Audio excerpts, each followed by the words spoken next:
I want to share an excerpt from one of my favorite authors, N.K. Jemisin.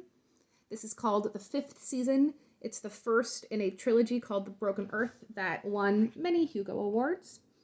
And I want to share a part from the beginning about the end of a world called The Stillness, which is very much like our world. Here is the stillness, which is not still even on a good day. Now it ripples, reverberates in cataclysm. Now there is a line, roughly east-west and too straight, almost neat in its manifest unnaturalness, spanning the girth of the land's equator. The line's origin point is at the city of Eumenes. The line is deep and raw, a cut to the quick of the planet. Magma wells in its wake, fresh and glowing red. The earth is good at healing itself. This wound will scab over quickly in geologic terms, and then the cleansing ocean will follow its line to bisect the stillness into two lands. Until this happens, however, the wound will fester with not only heat but gas and gritty, dark ash, enough to choke off the sky across most of the stillness's face within a few weeks.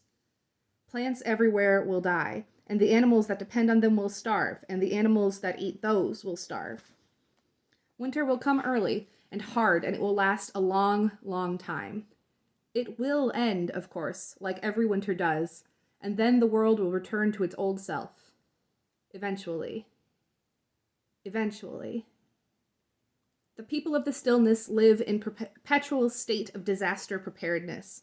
They've built walls and dug wells and put away food, and they can easily last 5, 10, even 25 years in a world without sun. Eventually, meaning in this case, in a few thousand years. Look, the ash clouds are spreading already. While we're doing these things continentally, planetarily, we should consider the obelisks, which float above all this.